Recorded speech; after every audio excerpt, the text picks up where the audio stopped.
Hello and welcome back. Today's video we're going to take a look at the brand new gyro sensor that's included in the EV3 kit. The gyro sensor is the one with the arrows on top. I think you can see it there. I've got this mounted high above the Steve bot facing forward. The gyro sensor is going to give us a heading on what direction we're going.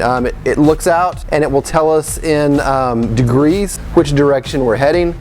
Normally we'd want to use this in a way where 0 degrees is always straight ahead and 180 degrees is always behind us, and then to the right is positive 90, to the left is negative 90. So that kind of gives you an idea of how it uses that. Just think of a big protractor. If you've laid it on the table, point 0 straight ahead, and then you can see how the degrees are laid out left and right and behind you based on the protractor. So that's what we're going to use this for. And like I said, this is a brand new sensor to the EV3 kit. Haven't used this one before, and today we're going to take a first look at it. So let's see what it'll do.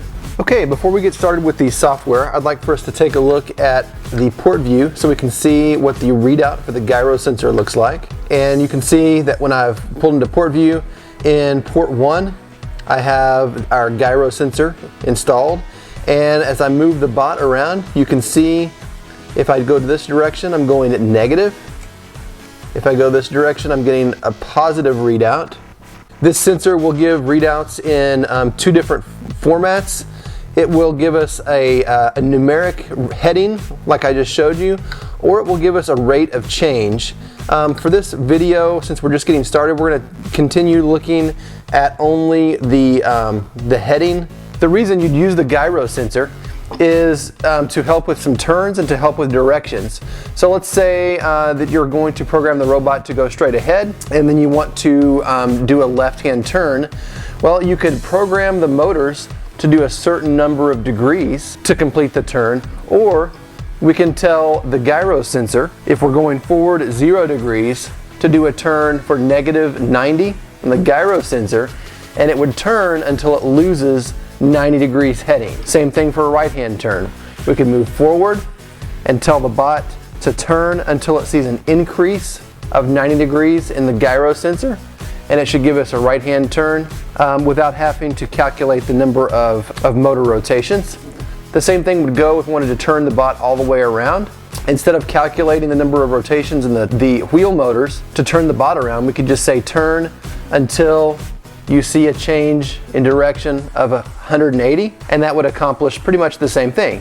One thing I need to tell you about before we start programming is the fact that whenever you first plug in the gyro sensor, from what I've read, you need to make sure that you power the bot all the way down, and when you turn the power back on, it needs to be hands off, because as it boots up, it recalibrates the gyro sensor, and everything needs to be perfectly level and perfectly still so it gets a good reading on the gyro sensor. So when you go to attach your gyro sensor, like I have, go ahead and find a way to mount it, get it wired up. I've got mine wired up into port 1, and then once you've got it wired up, power the brick all the way down, set it on the table, power it on, and then hands off until it's completely booted up. So if you'll remember that, I think you'll get more consistent readouts. Let's go to the software and see if we can make a program. Okay, so here we are in the Mindstorms EV3 software, and I've created a new project called Gyro Test, and we're going to test out this gyro sensor, see if we can make it do something. What I want to do first is draw your attention to our port view, and you'll see that there are again still 3 motors plugged in. We have the 2 large motors plugged into port A and B, and the medium-sized motor plugged into port C. And if you look down here in port 1, we now have the gyro sensor plugged in, and I'm going to move that around on the table, and you can see that we're getting a live readout based on the heading that the bot is facing. Let's see if I can spin it around and zero it out. There we go. So that's pretty close to 0 right there. And so I can find 0 this way, or I can reset the gyro sensor, and let me show you how that's going to be done. We're going to use the gyro sensor block, pull it right up here in the timeline, and choose to reset. If I go ahead and try to run this program with the bot plugged in via USB, watch what happens to the readout in the port panel.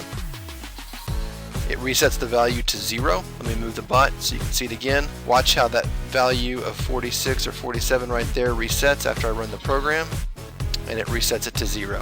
Now already I'm a little concerned that this number is moving, and I can look at my bot right next to the computer and it's not going anywhere. So I'm trying to figure out why the gyro value is moving when the bot clearly is not.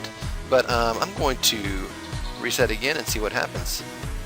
Well, we're going to keep our eye on that. Not sure why, but we're going to go ahead and try a move here.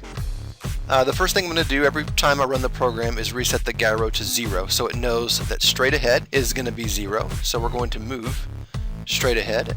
We're going to turn our motors on for 2 rotations at 50% power. That's going to give us a little bit of forward movement. And then we're going to initiate a turn right after that. And this one is going to be based on our gyro sensor. So I'm going to go ahead and turn both of those motors on. And motor A, I'm going to give a 50% power rating. And on motor B, I'm going to turn that off so we get kind of a pivot turn. And we're going to run that in the on position until, and anytime you say until, that means there's going to be a wait block following it. So the wait block is going to be tied to the gyro sensor, and we're going to look for a certain degree of change in the gyro sensor. So with this in gyro change mode, I'm going to look for an increase of 90 degrees.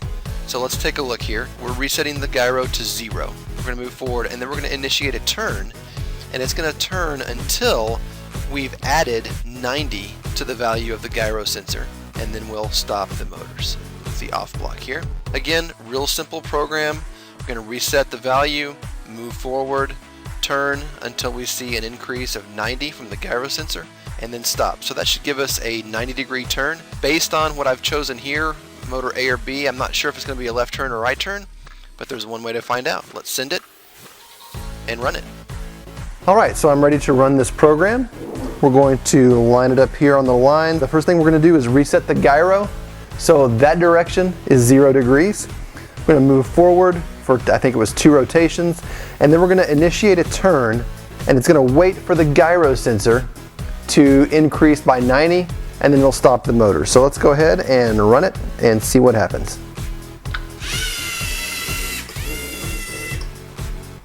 Okay, so that was a right turn. So we know, whenever we get ready to program now, that 90 is going to be a right-hand turn, and I'm assuming that negative 90 is going to be a left-hand turn. We'll try that out in a minute. Let me line this up again and see how accurate it is. So I'm going to start right on these lines here and go. Alright, so it looks to me like it's overturning a little bit. I would think that that right there is 90 degrees, and it was right about there, which I would guess is like 92, 93, 95 degrees, somewhere in there. Not sure why that is. I'm going to run it from a different direction. And now this way is going to be 0 degrees, and it should turn this way for 90. And we'll see how that's affected. Let me scoot this back so we can get the whole thing in the shot. And let's run this program. Yep, sure enough. It looks like it's over-rotating again, because I thought that right there would be 90 degrees, and it over-rotated. Let's try this one more time. And here we go. Okay, so it's over-rotating. Let's go back to the software and see if we can figure something out. Okay, so we're back in the software, and I wanted to draw your attention to the fact that if we were to swap these two values, or if we were just to simply put a negative in front of this 90 degrees, we would get a turn in the other direction. But we'll stick with this for now. What I want to look at is the problem we were experiencing with the over-rotation. The best I can guess, it's one of 2 reasons. One would be tied to this problem here, where I see this value creeping down like 1 degree per second. I'm not sure if that's a problem in the software or a problem in the brick, but it could also be a problem in the fact that as this motor is turning, it's checking every second to update itself on what the degrees are from the sensor, and there's just a little bit of a lag in between the time where the motors are moving and the sensor is reporting back and forth. There's just a lot going on there, and so I'm suspecting that there may be like a half-second lag in the reporting from this sensor. So what I'm going to do is just take off a few degrees. So instead of turning 90 degrees, which gives us the over rotation, I'm just going to try something like 82 degrees, and that would help compensate for the lag between the sensor and the brick and the motors. So just as a short little experiment, let's run that at 82 degrees and see what happens. I'm going to go ahead and send this, and we'll check my theory.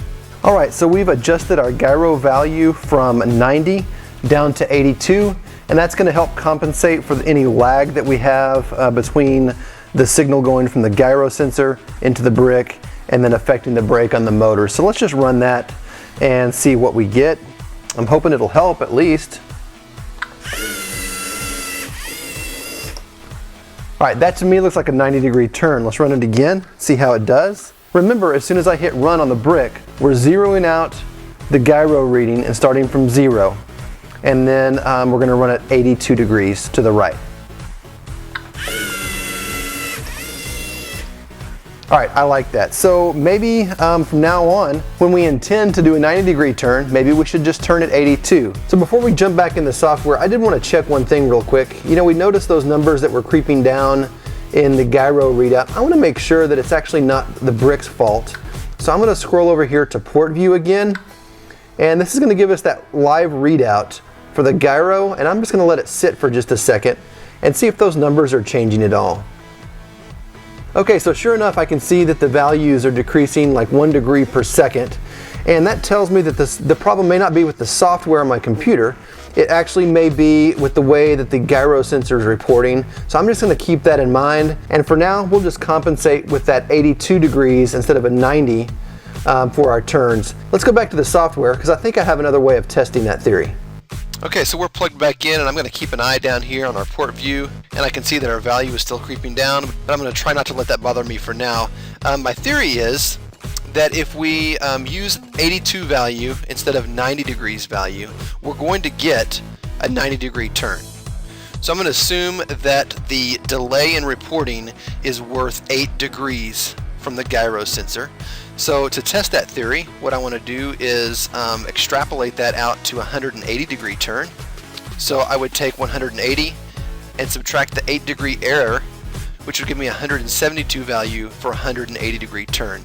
And there's only one way to find out if that's going to work or not, and that's to send it and run it. Alright, so now we're ready to test out the 180-degree turn. I'm going to set the bot here up in line. The front wheels are going to be backed up to this black line here, and that should give us a pretty good start here. The first thing that will happen when I push run is to reset the gyro value to 0, and we should see a 180-degree turn even though we're only turning for 172 degrees according to the gyro sensor.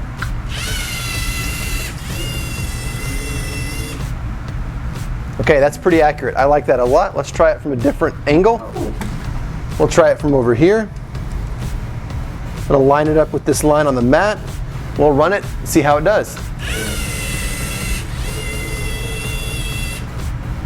Excellent. So that's a great 180-degree turn. There's one more test I want to do. If that number is correct, by subtracting the 8 degrees from the gyro sensor, and it worked for 90 and it worked for 180, let's see what happens when we compound that times 4. Alright, so we're back in the software, and sure enough, I'm just going to have to remember that this 172 value on the gyro sensor looks like it's going to consistently give us a 180-degree turn. So I'm just going to keep that in mind. This next test I want to do is I'm going to run a square pattern on the mat. That's going to require us to run 4 perfectly executed 90-degree turns. So I remembered that 82 degrees was the number I used for a 90-degree turn. So I'll move that back there. And if I'm going to run a square pattern, basically I can just go forward, turn, stop, go forward, turn, and stop, go forward, and do that for 4 times. I don't want necessarily to have to write a really long program. So what I'm going to do is simply put all of this that I have inside of a loop. And the loop is in our flow control palette, and it's this right here. Let me drag this up into our programming area. And then I'm going to simply select all of the blocks that I have in place and put them inside the loop. And I want to run this using count, and we'll run that 4 times. So basically it's going to run this program that I just tested earlier 4 times in a row, which should give us a perfect square, and we should end up where we left off. So I'm going to send this program, and we'll see how we do. All right, so now we're ready to run our looped program. I will set up our bot right here in the corner, and what I'm expecting to see is our program run 4 times in that loop. So we should go here, do a 90-degree turn, this direction, 90-degree turn, and so on until we get back here at the beginning. I'm hoping that 82 degrees is going to work for us times 4. So let's run it and find out.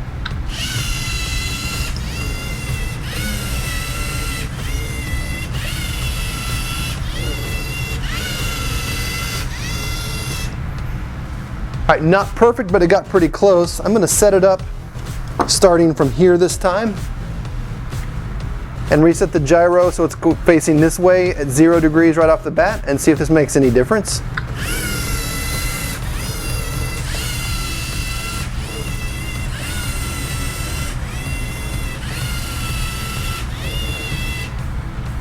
All right, again, close, but not perfect.